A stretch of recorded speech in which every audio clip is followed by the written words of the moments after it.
Praise Lord, praise Lord, praise Lord. Hallelujah, hallelujah, hallelujah. सबको जय मसीह की। परमेश्वर, हमारा परमेश्वर जो सारे जगत का, सारी सृष्टि का परमेश्वर है, वो हमारी सारी बुराइयों, गुनाहों, मूर्खताओं को जानता है और जांचता भी है। आज के सुसमाचार के लिए परमेश्वर की बेटी प्रार्थना करेंगे। सबको जय मसीह की। परमेश्वर आप सबके साथ है और आप सबसे बहुत प्रेम करता है। हालेलुया। महान परमेश्वर, सर्वशक्तिमान ईश्वर, जमीन आसमान दे मालिक ते खालिक, तुहाडा धन्नवाद, तुहाडा शुक्र करते स्वामी अज दे सुंदर दिन लई, सुंदर समय लई, सुंदर सुबह लई पिता जी, जो साडियां जिंदगियां च बख्शी प्रभु, खुशियां ते आनंद दा दिन बख्शिया, तंदुरुस्ती दित्ती पिता जी, और अपने कदमां च बैठण लई अपना फजल बख्शिया प्रभु। ਇਹ ਸਭ ਤੁਹਾਡੀ ਦਇਆ, ਤੁਹਾਡੀ ਕਿਰਪਾ ਮੇਰੇ ਪਿਤਾ ਪਰਮੇਸ਼ਵਰ। ਤੁਹਾਡੀ ਬੇਟੀ ਹਿਰਦੇ ਤੋਂ ਤੁਹਾਡਾ ਧੰਨਵਾਦ, ਤੁਹਾਡਾ ਸ਼ੁਕਰ ਕਰਦੀ ਸੋ। ਸੱਚਮੁੱਚ ਖੁਦਾ ਜੋ ਸੇਵਾ ਬਖਸ਼ੀ ਪ੍ਰਭੂ, ਹਰ ਰੋਜ਼ ਵਚਨ ਦਿੰਦਿਆਂ ਪ੍ਰਚਾਰ ਕਰਨਾ, ਉਸ ਲਈ ਵੀ ਤੁਹਾਡਾ ਧੰਨਵਾਦ, ਤੁਹਾਡਾ ਸ਼ੁਕਰ ਕਰਦੀ ਹਾਂ। ਬੇਨਤੀ ਕਰਦੀ ਪਿਤਾ ਜੀ, ਹੁਣ ਤੁਸੀਂ ਆਪਣੇ ਵਚਨ ਦੇ ਅਨੁਸਾਰ ਸਾਡੇ ਵਿਚਕਾਰ ਆਓ ਔਰ ਵਚਨ ਪੜ੍ਹਨੇ 'ਚ, ਪ੍ਰਚਾਰ ਕਰਨੀ ਸਾਡਾ ਮੂੰਹ ਬਣ ਕੇ ਬੋਲੋ ਪਿਤਾ ਜੀ। ਹਾਂ ਪਿਤਾ ਪਰਮੇਸ਼ਵਰ, ਤੁਹਾਡਾ ਧੰਨਵਾਦ, ਤੁਹਾਡਾ ਸ਼ੁਕਰ ਕਰਦੀ ਹਾਂ ਪ੍ਰਾਰਥਨਾ ਸੁਣਨ ਲਈ। प्रार्थना प्रभु जीसस के समर्थित पवित्र नाम में मांग लें, आमीन। आमीन, हालेलुया। परमेश्वर जिसके बारे में हमने बताया कि वो हमारी हर उस बात को जानता है जिसे हम खुद नहीं जानते। हालेलुया। और हम सब, चाहे याकूब वंशी हैं, चाहे इजरायली हैं, यहूदी हैं, या जितने अपने आप को मसीह कहते हैं, या गैर जातियों में से हम में आकर मिले हुए हैं। हालेलुया। सारे के सारे अपनी बुराई को कबूल नहीं करते। हालेलुया। हमारी सारी नासमझी के होते हुए भी परमेश्वर को प्रसन्न करने की बजाय हम उसको क्रोधित करते हैं। Hallelujah, praise Lord. और वो दयालु, अनुग्रहकारी, विलंब से क्रोध करने वाला, अति करुणामय परमेश्वर और दुख देकर पछताने हारा प्रभु फिर भी हमारी ऐसी बुराइयों, पापों, गुनाहों, मूर्खताओं को अनसुना और अनदेखा करता है। लेकिन ज्यादा अगर क्रोध दिलाते हैं तो वो हमें डांटता भी है और जांचता भी है। हालेलुया। फिर भी वो हमारी देखभाल करता है। परमेश्वर जानता है कि हमारे हाथ लहू बहाने, हत्या करने और हम अपनी सब बुराई, अधर्म, पाप, गुनाह और अपनी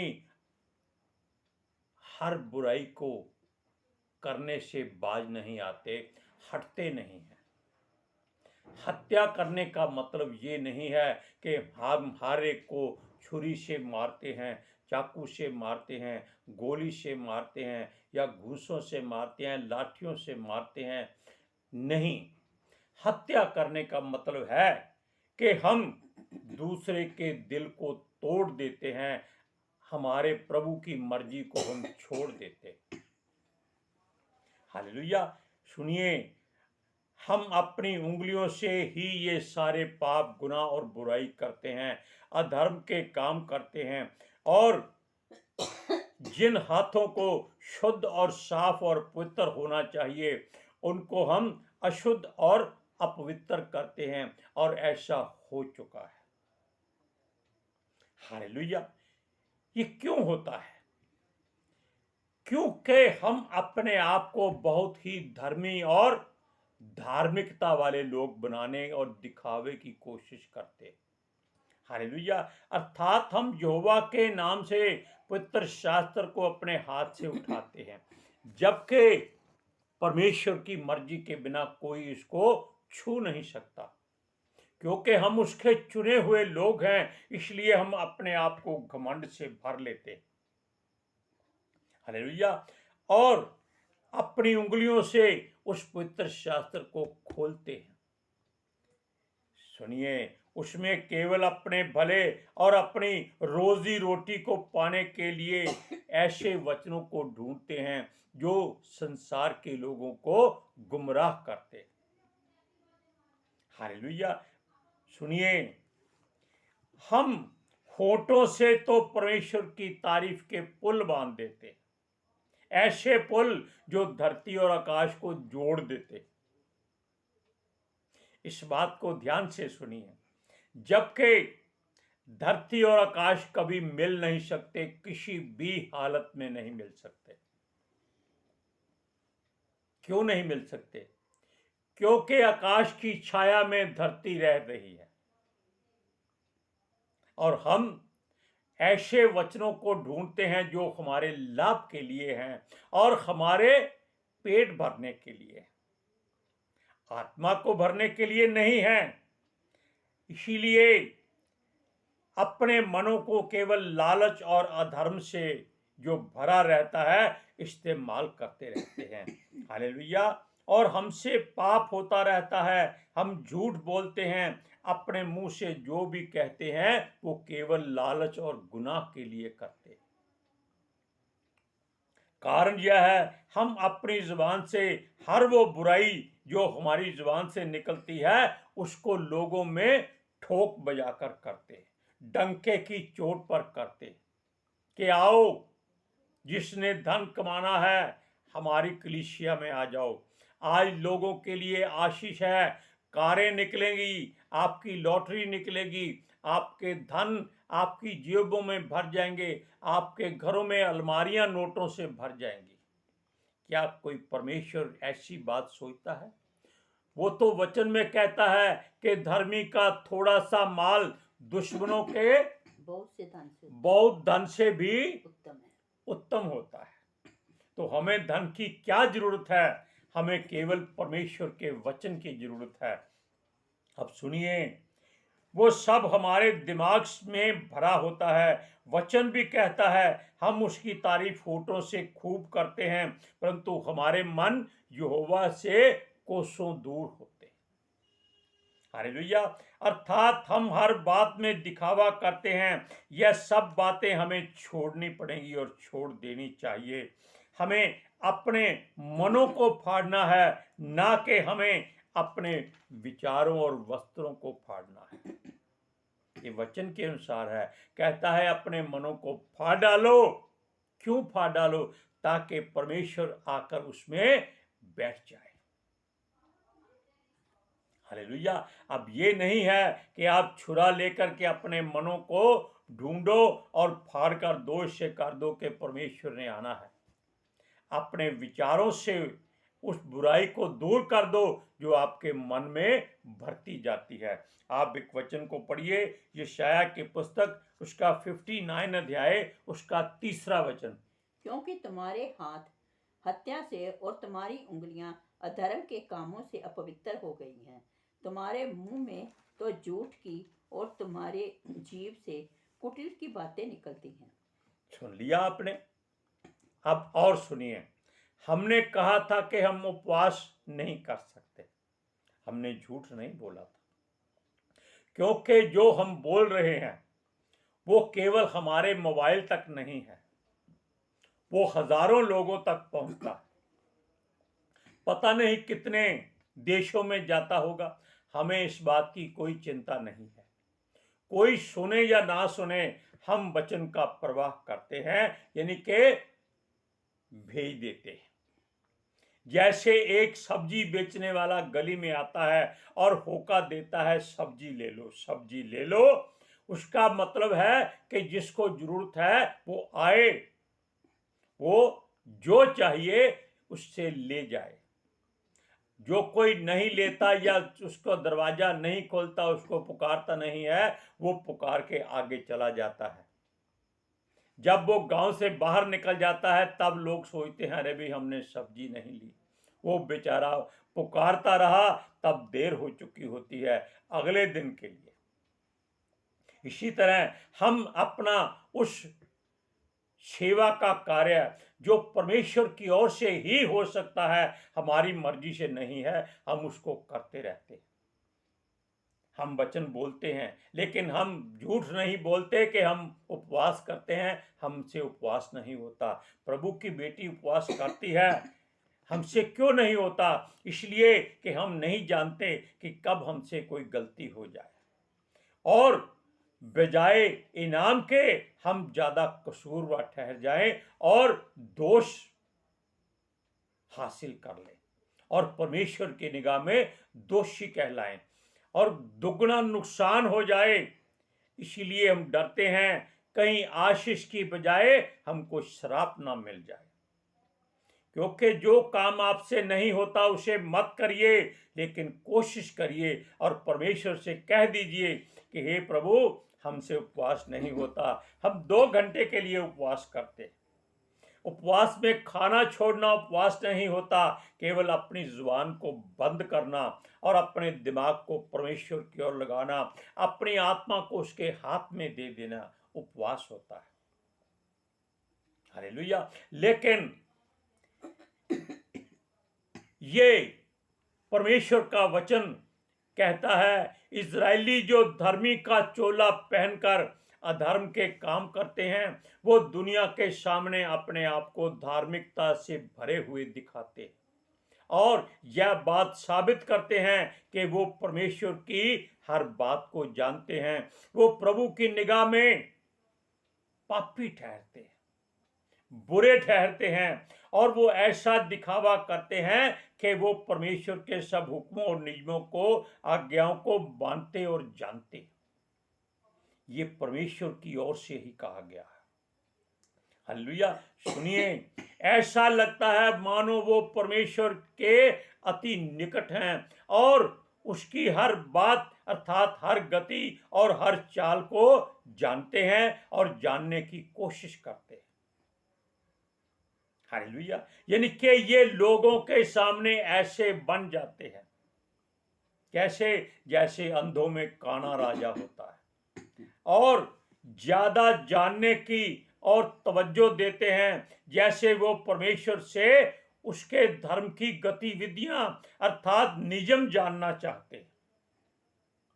ये परमेश्वर कह रहा है कि ये लोग ऐसी गलतियां करते हैं, ये अपने आप को बहुत ही धार्मिक साबित करने की कोशिश करते हैं, जबकि इनके पास धार्मिकता की कोई बात नहीं होती। हालेलुया। अब हम आपके वचन पढ़ाते हैं, यशायाह की पुस्तक उसका 58 अध्याय उसका 2 वचन। वह प्रतिदिन मेरे पास आते और मेरी गति जानने की इच्छा रखते हैं, मानो वह कभी मानते हैं कि हम धर्मी लोग हैं, जिन्होंने अपने परमेश्वर के नियमों को नहीं टाला। वह मुझसे धर्म के नियम पूछते और परमेश्वर के निकट आने से प्रसन्न होते हैं। सुन लिया आपने? परमेश्वर भी इनसे दुखी हो चुका है, इसीलिए वो अपने पुत्र को भेज रहा है कि जाकर इस संसार के जल में से जो अच्छी अच्छी मछलियां हैं उनको वो इकट्ठा कर ले और बाकी सारी की सारी चीलों कौओं को डाल दे, ताकि वो खाकर तृप्त हो जाए। हालेलुया। अब सुनिए, हमने बताया था कि हम उपवास के बारे में बात करते हैं। उपवास का मतलब है कि अपने आप को परमेश्वर के हाथ में दे देना, कमरे को बंद कर लेना, घर से बाहर नहीं जाना, चद्दर ओढ़कर कुंडी लगा के परमेश्वर के सामने बैठ जाना। अगर प्रार्थना नहीं आती मत करो, लेकिन अपने दिमाग में परमेश्वर की वेदी की सूरत ग्रहण करने की कोशिश करो। ये बहुत कठिन काम है, क्योंकि बाहर से कुंडी खड़क जाती है, कोई बाहर आया है आपसे मिलना चाहता है, जबकि घर वालों को मालूम है कि ये वक्त उनको छेड़ने का नहीं है। ऐसा करने से वो भी गुनाहगार हो जाते, क्योंकि शैतान ने किसी न किसी तरीके से आपकी प्रार्थना की घड़ी में विघ्न डालना ही डालना है, चाहे कुछ भी हो जाए।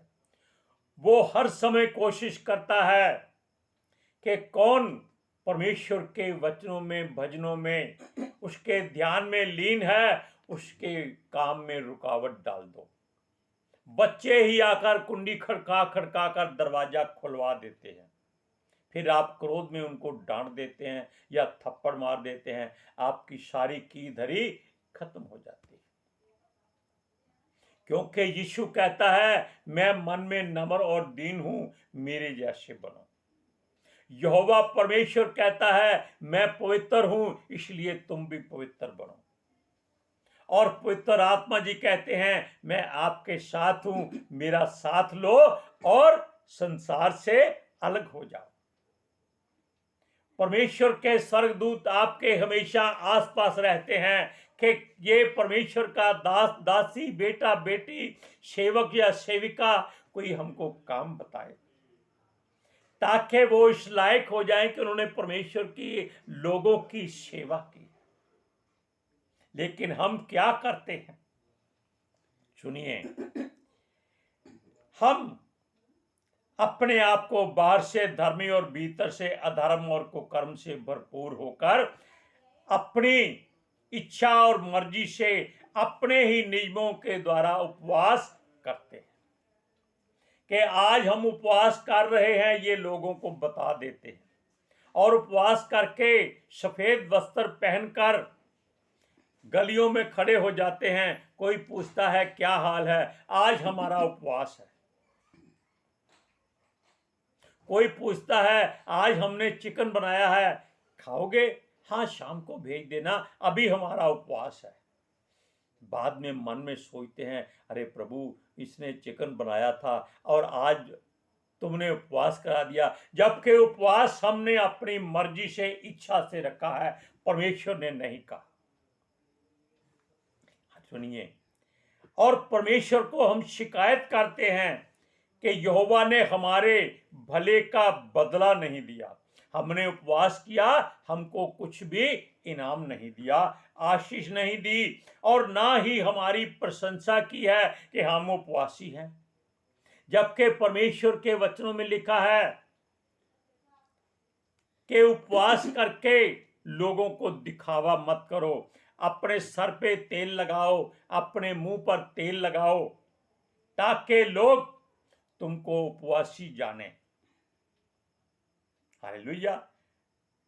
लेकिन वचन में यह भी लिखा है कि अपने कमरे में जा, कुंडी लगा, नहा या ना नहा, इससे कोई परमेश्वर को फर्क नहीं पड़ता। लेकिन अगर परमेश्वर से बात करनी है तो अकेले में, अंधेरे में आंसू बहाकर प्रार्थना कर। और ये लोग कहते हैं हमने उपवास किया और परमेश्वर ने हमको बदला नहीं दिया। सुनिए, और ना ही हमारी भलाई की है, ना ही हमारी तरफ ध्यान दिया है। परमेश्वर का वचन कहता है हमने अपनी ही इच्छा और युक्ति और जरूरत और अपने लाभ के लिए उपवास किया।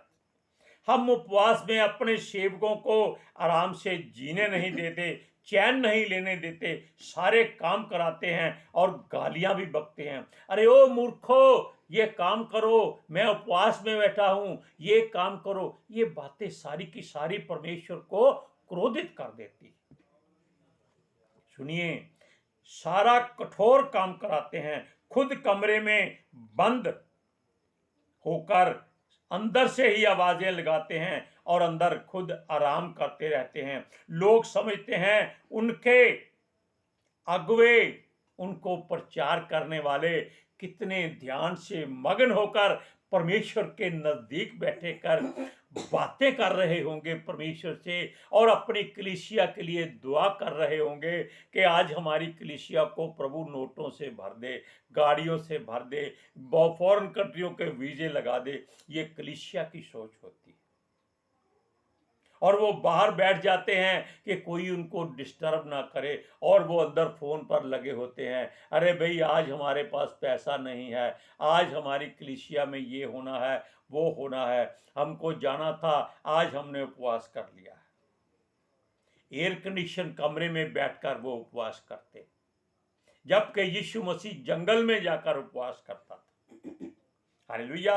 अब सुनिए, ये लोग लोगों के सामने दुख उठा रहे हैं, ये लोग अपनी तारीफ सुन सुनकर आनंदित होते हैं और लोग उनको उपवासी जानते हैं और परमेश्वर को ऐसे उपवास पसंद नहीं है। आप वचन को पढ़कर देखिए, यशाया की पुस्तक 58 अध्याय उसका 3 वचन। वे कहते हैं, क्या कारण है कि हमने उपवास रखा पर तूने इसकी सुधि नहीं ली। हमने दुख उठाया परंतु तूने कुछ ध्यान नहीं दिया। सुनो, उपवास के दिन तुम अपनी ही इच्छा पूरी करते हो और अपने सेवकों से कठिन काम कराते हो। Hallelujah, praise Lord. इसलिए नए नियम में यीशु कहता है कि अपने कमरे में जा, कुंडी लगा, अपने चद्दर ओढ़ और परमेश्वर से बातें कर। चाहे चंद पल बैठ जाओ, 5 मिनट बैठ जाओ, कोई बात नहीं। आपसे प्रार्थना नहीं होती, चुपचाप बैठ जाओ। हम भी ऐसा ही करते हैं। रात को अगर हमें मान लीजिए परमेश्वर से प्रार्थना करनी है, हमारा मन कहीं और भटकता है, तब हम चुपचाप अपनी आंखें बंद करके पीठ ऐसे लगा के आराम से बैठ जाते हैं और अपने मुंह को ढक लेते हैं। मर्जी है प्रभु की, वो अगर आपसे बात करना चाहे तो वो आपसे उसी समय बात करेगा। लेकिन उपवास करना परमेश्वर की मर्जी से करना, अपनी मर्जी से उपवास कभी मत करना। हालेलुया। आज के सुसमाचार के लिए परमेश्वर की बेटी प्रार्थना करेगी। Hallelujah. Thank you Jesus, thank you Lord, thank you पितर आत्मा जी। ਤੁਹਾਡਾ ਧੰਨਵਾਦ, ਤੁਹਾਡਾ ਸ਼ੁਕਰ ਕਰਦੇ ਸੁਆਮੀ, ਸਾਡੇ ਵਿਚਕਾਰ ਆਉਣ ਲਈ, ਵਚਨ ਪੜ੍ਹਨ 'ਚ, ਪ੍ਰਚਾਰ ਕਰਨੇ, ਸਾਡਾ ਮੂੰਹ ਬਣ ਕੇ ਬੋਲਣ ਲਈ ਪਿਤਾ ਜੀ। ਤੁਹਾਡੀ ਬੇਟੀ ਹਿਰਦੇ ਤੋਂ ਤੁਹਾਡਾ ਧੰਨਵਾਦ, ਤੁਹਾਡਾ ਸ਼ੁਕਰ ਕਰਦੀ ਸੁਆਮੀ। ਸੱਚਮੁੱਚ ਖੁਦਾ ਤੁਹਾਡਾ ਦਿੱਤਾ ਵਚਨ ਤੁਹਾਡੀ ਇੱਛਾ ਦੇ ਮੁਤਾबिक ਮੇਰੇ ਪਿਤਾ ਪਰਮੇਸ਼ਵਰ ਦੁਨੀਆ ਦੀ ਸ਼ੋਰ ਤੱਕ ਪਹੁੰਚੇ, ਲੋਕ ਸੁਣਨ ਔਰ ਸੱਚਾਈ ਨੂੰ ਜਾਣਨ ਔਰ ਸੱਚਾਈ ਉਹਨਾਂ ਨੂੰ ਆਜ਼ਾਦ ਕਰੇ ਪਿਤਾ ਜੀ। ਮੈਂ ਤੁਹਾਡਾ ਧੰਨਵਾਦ, ਤੁਹਾਡਾ ਸ਼ੁਕਰ ਕਰਦੀ ਸੁਆਮੀ, ਔਰ ਤੁਹਾਡੇ ਬੱਚੇ ਹਮੇਸ਼ਾ ਤੁਹਾਡੀ ਸ਼ਾਂਤੀ और ਤੁਹਾਡੇ अनुग्रह ਵਿੱਚ बने रहन। आमीन। आमीन। Praise Lord. सबको जय मसीह। जय मसीह की।